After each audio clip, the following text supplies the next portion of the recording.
大家平時行街市有冇見過一啲手寫紙牌，上面寫住菜心1蚊1斤，甚至係5蚊3斤？你第一反應係咪心入面哇一聲，跟住就即刻衝埋去揀？但係你有冇諗過喺呢個租金貴到離譜，人工又年年加嘅香港，一斤菜心賣1蚊，連包裝個膠袋同埋嗰條橡筋嘅錢都未必夠俾，個老闆到底係做善事定係傻咗？今日我就要同大家拆解呢個街市入面最深最黑，連啲老闆平時飲茶都死口唔講嘅同歸於盡內幕。你要明白，喺香港做生意的邏輯，從來都唔係表面睇落咁簡單。我哋先講下呢啲菜嘅來源。大部分你喺街市見到嘅菜心，都係由內地供港嘅，由寧夏、雲南呢啲地方種出嚟，再經過長途跋涉，坐幾千公里嘅大貨車落到深圳，再由跨境貨車運嚟香港長沙灣或者西區副食品批發市場。呢個過程入面，郵費、路費、人工、冰皮包裝，每一加埋都係錢。到咗批發市場，一籮菜心嘅批發價，正常嚟臨都要幾蚊斤，有時打風流過甚至要10幾20蚊斤。咁點解去到零售街市，竟然會出現1蚊1斤呢個神奇數字？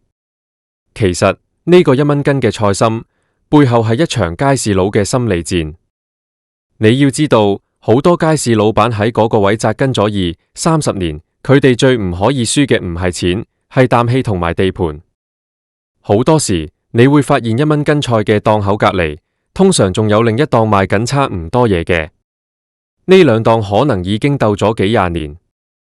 如果隔籬嗰檔今日賣6蚊斤，我今日就賣5蚊，佢聽日減到4蚊，我就賣3蚊。鬥到最後，大家伙都嚟埋，其中一個就會豁出去，直接寫張牌1蚊1斤。呢個就係所謂嘅同歸於盡。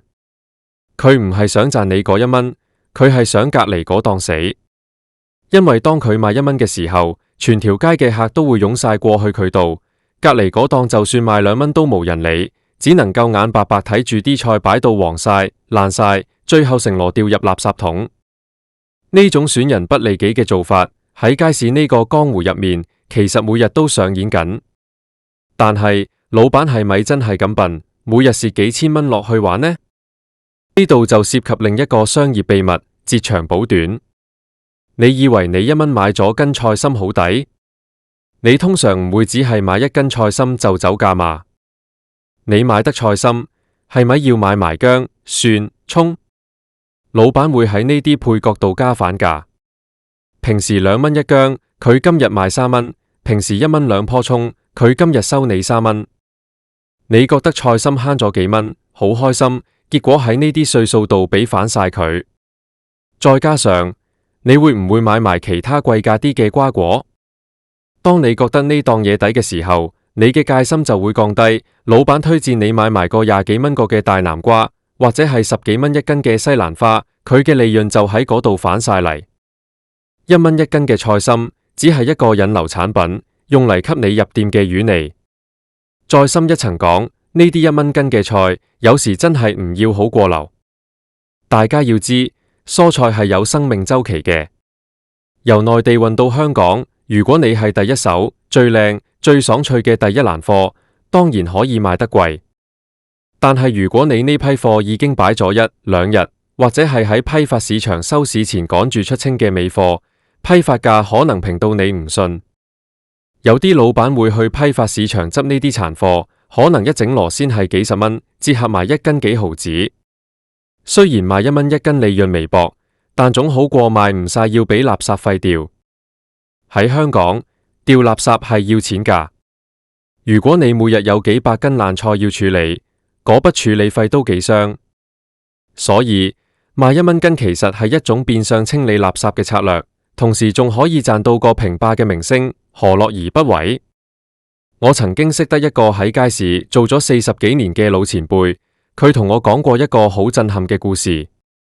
佢話喺90年代嗰陣，佢對面檔開咗個後生仔，後生仔想搶生意，一開波就玩減價。老前輩唔甘心，兩個人就由10蚊斤鬥到1蚊斤，鬥咗足足3個月，兩個人都蝕到入肉。老前輩話嗰陣佢每日返到屋企都想喊，但係第二日返到街市，見到對面檔嗰張臉，佢就咬緊牙關再寫低個價。呢種就係街市佬嘅硬頸。最後點啊？最後嗰個後生仔頂唔順，執咗笠。老前輩贏咗個地盤，但佢自己都話嗰3個月蝕咗嘅錢，佢要賣反3年靚菜先賺得返。所以你見到嗰1蚊1斤嘅菜，背後可能係2個男人，甚至2個家族嘅多年恩怨。講到呢度，大家可能會問：咁啲菜有冇問題㗎？食唔食得先？其實大部都係食得嘅，只係級數問題。好似我哋去買衫咁，有名牌，有大眾品牌，亦有特賣長貨。1蚊斤嘅菜心通常係大路貨，即係產量極大、纖維較粗，或者係生長得太過成熟嘅菜。呢啲菜雖然無咁甜、無咁嫩，但係絕對唔係毒藥。當然，亦都有一個可能性，就係批發市場嗰邊突然供過於求。例如嗰排天氣好到不得了，雲南、寧夏同時大豐收，啲菜多到連運費都抵消唔到。呢個時候，批發商為咗唔好菜死個倉庫，會瘋狂平賣。呢種情況下，你買到嘅1蚊菜可能係極品，但呢種運氣唔係成日有，通常1蚊都係代表住一種生存掙扎。香港人好聰明，亦都好現實。我哋成日講平嘢無好，好嘢無平，但係喺街市呢條定律有時會被惡性競爭打斷。除咗剛才講嘅鬥氣同引流，仲有一種係清場策略。有啲連鎖式嘅蔬菜店背後有強大嘅財團或者批發商支持，佢哋有資本去玩長時間嘅低價。佢哋會喺一條街道連開2、3間分店，全部賣1蚊1斤。目的好簡單，就係要將附近啲小規模單打獨鬥嘅老街坊檔口趕走。等嗰啲老檔口頂唔順退租執笠之後，呢啲連鎖店就會慢慢將個價加返上去，甚至賣得貴過以前。呢種係資本嘅殘酷，而1蚊1斤嘅菜心就係佢哋攻城略地嘅炮彈。我哋再睇下數據，根據統計，香港每日消耗嘅新鮮蔬菜超過1000公噸。呢個係一個巨大嘅市場，但係隨着超市同連鎖菜檔嘅興起，傳統街市嘅生存空間越嚟越細。喺1990年代，香港街市係充滿人情味嘅，老闆會送你2棵蔥，會同你吹下水。但去到2026年初嘅今日，街市變成咗戰場，每個老闆都壓力爆大，佢哋要面對貴租，要面對後生仔唔肯入行，要面對食環署嘅巡查。喺呢種高壓環境下，1蚊1斤變成了佢哋最後嘅吶喊。如果你係一個精明嘅消費者，見到1蚊1斤菜，應該點做？我建議你買係可以買，但要識得揀。通常呢啲菜會擺喺大籮入面，你要睇下菜莖有冇變白變硬，如果係，即係老咗。再睇下菜葉有冇黃點或者水漬，有水漬即係呢批菜曾經浸過水或者冰溶咗，好快會變臭。最重要嘅係唔好因為見到1蚊斤就買10斤8斤返去。蔬菜呢啲嘢放喺雪櫃3-5日就會流失營養，甚至產生亞硝酸鹽。最後你食唔晒掉咗佢，其實仲浪費。另外，我仲想揭開一個大家可能無留意嘅現象，就係重量陷阱。雖然牌上面寫住1蚊1斤，但係有啲不良商販會喺個稱度做手腳。你以為買咗1斤，其實得12兩。又或者佢會強制要求你最少買2斤。仲有一招，就係佢雖然標1蚊斤，但係佢會將啲菜分開一紮紮，每紮標明5蚊。你以為嗰紮有5斤，其實可能得4斤半。呢啲歲數，好多阿媽阿婆喺搶菜嘅混亂中係唔會留意到嘅。大家有冇諗過，如果1蚊1斤菜變成常態，會發生咩事？長遠嚟講，呢個對我哋嘅飲食選擇係一場災難。當大家都追求極致嘅廉價，農民就會被迫使用大量化學肥料同殺蟲劑嚟提高產量同降低成本。因為如果佢哋種得太用心，產量太少，佢哋連本都收唔返。最後我哋食落肚嘅雖然係1蚊嘅便宜貨，但可能係用健康換返嚟嘅。同時，當小店全部消失，市場被大型壟斷者控制，到時佢哋話賣20蚊斤，你都要焗住買。呢種同歸於盡嘅商業模式，其實係反映緊香港社會某種集體焦慮。大家都要生存，大家都要搶客。老闆今日賣1蚊，可能係因為佢下個月要交加租嘅3萬蚊租金，佢一定要喺呢幾日谷起個營業額，攞啲現金流去交租。佢唔係唔知會蝕，而係佢冇得揀。呢個係一種近乎自殺式嘅經營方法，但在繁華嘅香港街頭，呢種事每日都發生喺我哋身邊。如果你下次再去街市，見到嗰個標價1蚊嘅老闆，不妨觀察下佢嘅表情。佢可能唔係好開心咁買緊嚟睇下嚟揀下，而係帶住一種疲憊，甚至係一種憤世嫉俗嘅眼神。因為佢知道，佢每賣出1斤菜，佢就離執笠更近一步，但佢停唔到落嚟。呢個就係街市嘅真實面貌，唔係電視入面拍嗰種溫情脈脈，而係充滿咗血汗同淚水嘅江湖。講返轉頭，點解我會話係同歸於盡？因為呢種價格戰通常無贏家。消費者雖然短期執咗平貨，但長期會失去多元化嘅選擇。賣家雖然趕走咗對手，但自己都傷痕累累。喺呢個1蚊斤菜心嘅傳奇入面，唯一贏咗嘅可能只有嗰啲收緊昂貴租金嘅業主。佢哋唔理你賣1蚊定係賣100蚊，總之每個月1號，嗰幾萬蚊甚至10幾萬蚊嘅租金就要準時入賬。我曾經聽過一個喺北河街做咗50幾年嘅老街坊講，以前嘅街市係有價位規矩嘅，大家有個默契，唔會隨便破壞行情，因為大家都知斷人財路如殺人父母。但係自從2010年左右，隨着各區嘅連鎖菜店開到遍地開花，呢種默契就完全崩潰咗。而家係大魚食細魚，細魚食蝦米。如果你唔跟住平，你就連生存嘅資格都冇。所以你見到嘅1蚊菜，其實係呢個時代嘅悲歌。可能你會問，咁政府唔管價咩？香港係自由市場嘛，賣幾錢係老闆嘅自由。只要佢唔係合謀定價，或者係違反競爭條例，政府係唔會干預嘅。而且對於好多基層市民嚟講，1蚊1斤菜真係可以幫佢哋慳返唔少開支。喺物價飛漲嘅今日，呢啲1蚊菜反而變成咗某種社會緩衝戰。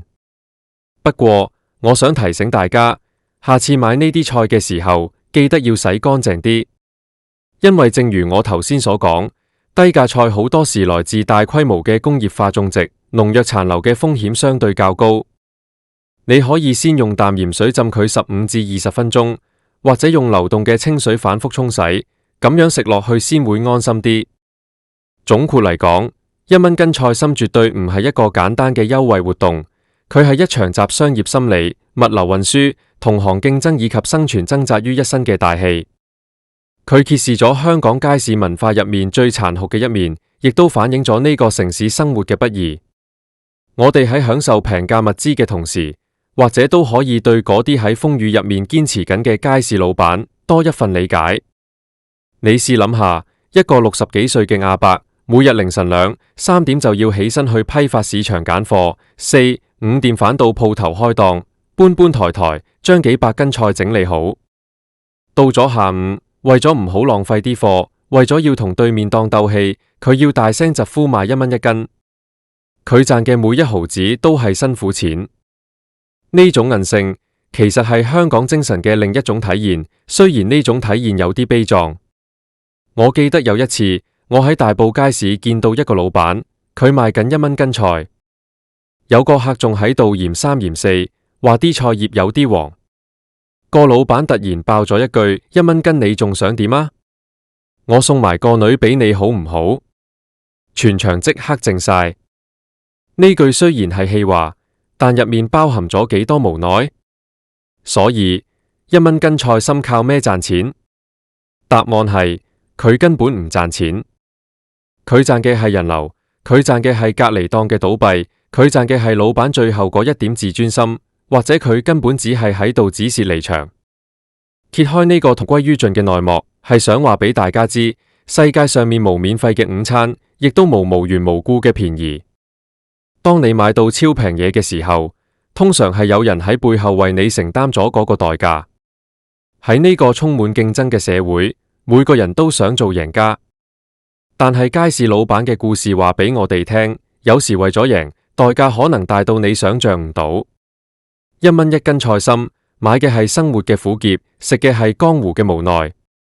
下次你經過街市，再見到嗰張1蚊嘅牌，或者你會用另一種目光去睇嗰堆綠油油嘅菜心。其實呢種現象唔止喺菜心出現，喺生果檔，甚至係凍肉鋪都會有類似嘅情況。例如10蚊3盒嘅藍莓，或者20蚊3磅嘅澳洲橙，背後嘅邏輯大同小異。唔係因為佢哋突然發達想回歸社會，而係因為市場供求失衡，或者係競爭對手之間嘅生死搏鬥。呢個就係香港，一個表面繁榮安定，內裏鬥到你死我活嘅商業社會。我哋作為普通市民，雖然改變唔到呢種競爭模式，但係我哋可以選擇做一個有溫度嘅消費者。買平菜之餘，如果覺得老闆辛苦，可以講句唔該；如果覺得啲菜質素真係唔錯，下次可以多啲幫襯佢賣得貴啲、有利潤嘅嘢。平衡返，大家先有生存空間。講咗咁耐，其實我想帶出嘅重點係，每一行都有佢嘅辛酸同潛規則。街市雖然睇落市井，但入面學問大到可以寫幾本書。由供應鏈管理到心理戰，由成本控制到品牌營銷，1蚊斤菜心入面全部有齊。呢個就係我哋生活嘅一部分，雖然未必係最美好嘅一部分，但肯定係最真實嘅一部分。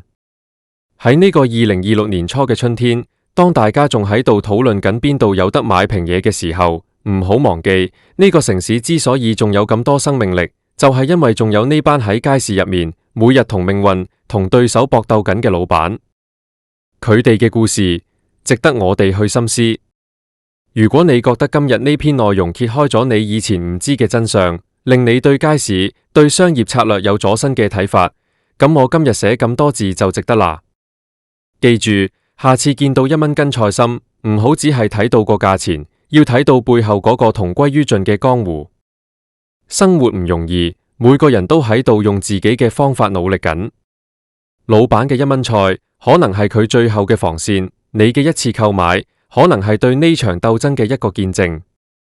希望大家喺追求物美價廉嘅同時，亦都能夠感受到呢份來自街頭巷尾嘅真實同溫度。希望今日呢篇長長嘅分享，可以帶俾你一啲啟發。無論係做生意定係做人，有時退一步海闊天空雖然聽落老土，但真係至理名言。如果當年嗰2個老闆可以坐低飲杯茶，或者佢哋今日就唔使每日咁辛苦，仲要面臨蝕本嘅風險。但呢個世界無如果，只有後果。呢個就係街市，呢個就係香港。